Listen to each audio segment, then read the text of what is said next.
Vous écoutez Radio Equinox, la chaîne du peuple.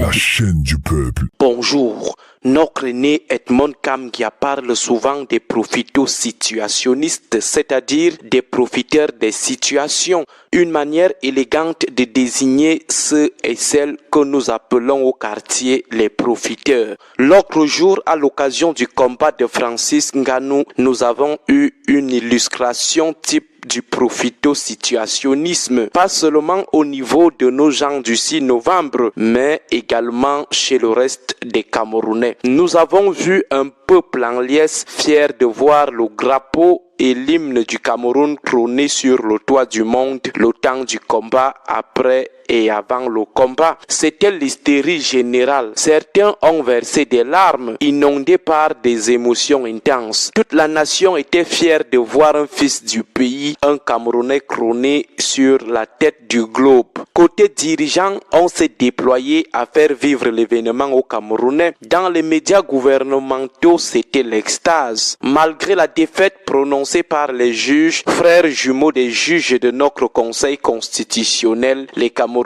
sont restés eux en extase. Sûrement, les prochains discours présidentiels prendront Francis Ngannou comme le modèle type de la jeunesse, ce qui sera d'ailleurs normal. Normal aussi pour le peuple camerounais tout entier de gonfler devant le monde comme le pays le plus garni en talent, que nous sommes trop forts. Mais nous, on a une seule question à poser aux dirigeants et au peuple camerounais ce matin. Qu'est-ce que nous avons fait pour que Ngannou devienne le champion que nous avons aujourd'hui, que nous célébrons comme fierté nationale? Qu'avons-nous fait pour avoir un sportif de la classe de Ngannou? Quelle est notre contribution dans la fabrique de Ngannou, fierté nationale? Qui, pour nous citer un seul apport du peuple camerounais ou des dirigeants camerounais dans la fermentation et la maturation de Ngannou? Il est né au Cameroun, il est devenu creuseur, chargeur de sable. Qu'avons-nous fait pour qu'il devienne ce qu'il est aujourd'hui? Pas grand-chose, disons absolument rien. Nous l'avons seulement découvert grand bagarreur mondial. On l'a seulement découvert étant déjà un produit fini et nous voilà dans la joie immense, les profito-situationnistes. On sait seulement moissonner, mais semer, ça nous dépasse. On sait seulement récolter, mais entretenir, ça nous dépasse. S'il fallait compter sur les profito-situationnistes de Yaoundé, Ngannou serait encore en train de creuser son sable dans une brousse du pays, en train de fumer la mauvaise herbe, fatigué à son âge par le harki, le bilibili, le dontol ou le whisky en sachet de 100 francs CFA. Si Ngannou ne se battait pas seul avec sa pauvre famille, sa pauvre maman, il serait en train de moisir quelque part au marché d'un Kololun ou d'un Vogmbi, en train de crier les oranges ou les arachides pourris. Voilà un pays qui a décidé d'opérer dans l'opportunisme. Les gens finissent de se battre seuls, sans aide de la nation, sans aide de l'État. Mais lorsqu'ils connaissent déjà une ascension à l'international, c'est là où les profito-situationnistes sortent des sous-bois pour venir jubiler plus qu'eux-mêmes, dire comment le pays a des vedettes. Mais que faites-vous alors pour avoir des Ngannou? Rien. Ce que vous faites, c'est tuer même les talents. Combien de petits enfants surdoués trouve-t-on dans les familles qui sont abandonnés à eux-mêmes? Certains n'ont même pas la chance d'aller ne serait-ce qu'à l'école parce que leurs familles sont pauvres et personne ne les aide. Combien de jeunes surdoués dans l'art musical, dans la peinture, dans le sport sont abandonnés dans ce pays sans appui de l'État? Mais lorsqu'un seul d'entre eux émerge miraculeusement, on court jouer les opportunistes. On fait comme si on lui avait tout donné. Même le simple cadre d'expression et d'éclosion de ses talents, rien.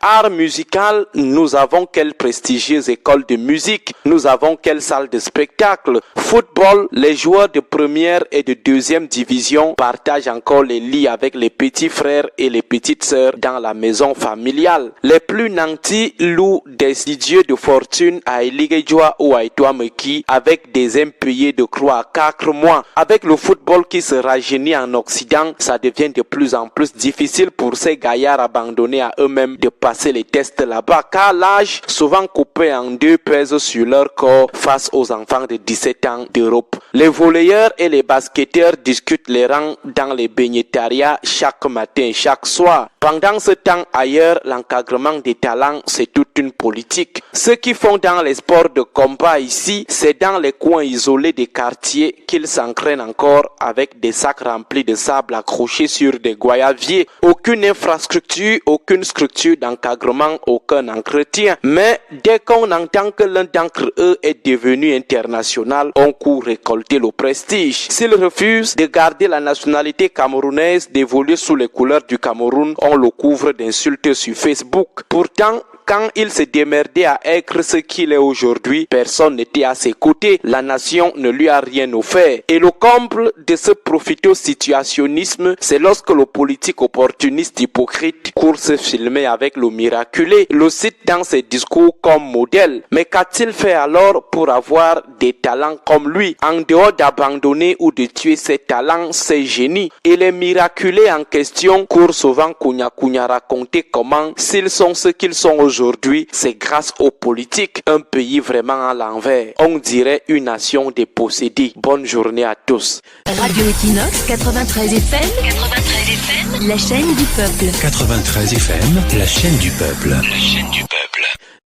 Honnêtement, nous devons relativiser la question du Dr Aristide Mono dans notre vie proprement dit. Est-ce que tu es ce genre de Camerounais, de jeunes, d'adultes qui aiment recevoir le cadeau des gens? Parce que le docteur Aristide Mono pose le problème du profiteur, du profito-situationnisme. Ce sont des gros moments, quelqu'un qui profite de la condition de l'autre. Aujourd'hui, Canada s'est permis de valoriser les meilleurs petits frères. Jusqu'ici, on n'avait connu que David Eto'o, mais maintenant, on a un nouveau petit frère, David Nganou, le petit frère de Francis Nganou, qui, comme à l'image, vous pouvez constater, il est en train de croquer véritablement le nouveau statut de son grand frère qui est passé méga star.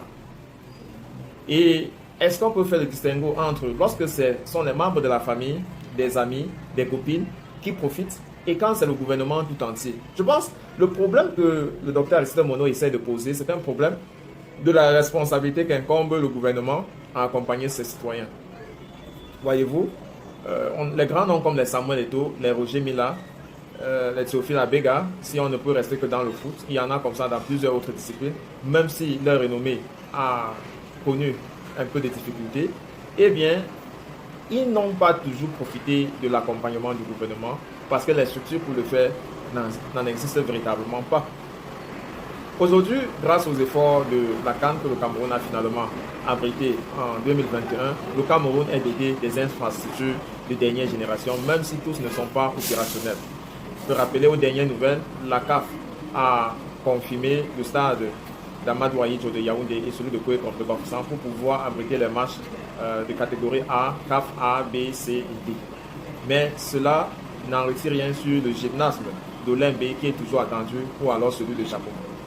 Donc, les infrastructures, le gouvernement, que ce soit dans le foot, dans la musique, dans l'art culturel, dans le cinéma, dans l'éducation, dans les laboratoires d'ingénierie, les laboratoires médicaux, devraient exister pour accompagner les Camerounais pour avoir ce genre de renommée à l'international. Le parcours de Nganou est exceptionnel aujourd'hui. Il a compris qu'il faut personnellement construire des infrastructures pour accompagner le gouvernement. Il en a fait, il a construit un gymnasium à Douala qui a déjà un ring de boxe et de MMA. Ce sont des initiatives à féliciter.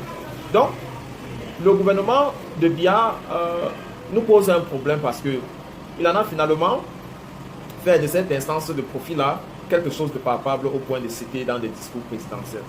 Et puis on a rarement vu, à l'instant d'un événement comme celui qui a eu lieu à Riyadh Season, le gouvernement prendre des mesures pour accompagner le Camerounais ou alors les Camerounais dans des initiatives personnelles comme celui de Nganou à Riyadh Season. Jusqu'à moins de quelques heures à ce match de boxe-là, les Camerounais ne connaissaient pas toujours où ils devaient voir ce match. Et puis, en ce moment, il y a une petite discussion entre qui a véritablement négocié pour que le Cameroun ait, ou alors la CATV ait le droit pour diffuser ce match-là. Et pourtant, si on était dans un pays normal, à défaut de prévoir les infrastructures pour accompagner ces sportifs de haut niveau à s'améliorer et à être leader dans leur discipline, le gouvernement, une fois qu'il est au courant,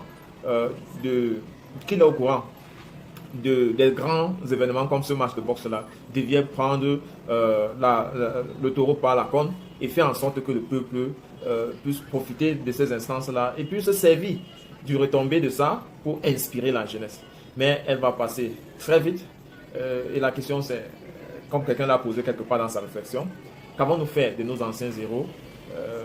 Elle est fort révélatrice de ce qu'on en fera de Francis Ngannou. Donc, elle profite à l'instant T parce que ça fait le chou gras de la presse. Et puis après, elle va rapidement passer à autre chose dans l'enfumage du peuple. Donc, Aristide Mono signale là une espèce d'esbrouf qui ne sait qu'endormir le peuple. Jamais ne pense véritablement à se servir. Est-ce que finalement, cet abandon de la responsabilité gouvernementale n'est pas ce qui pousse les Camerounais à être tellement déterminés là-dedans? Moi, je pense à un niveau que les Camerounais sont aussi entreprenants, certainement parce qu'ils ont compris que le game ne dépend plus que d'eux. Et donc, s'ils devaient attendre une tierce personne venue les aider, eh bien, ça n'arriverait peut-être jamais. Donc, ça peut être un mal pour un bien. Retrouvons-nous très prochainement pour un autre numéro d'ici à là. Prenez soin de vous, quoi qu'il arrive, gardez le sourire et bien le bonjour.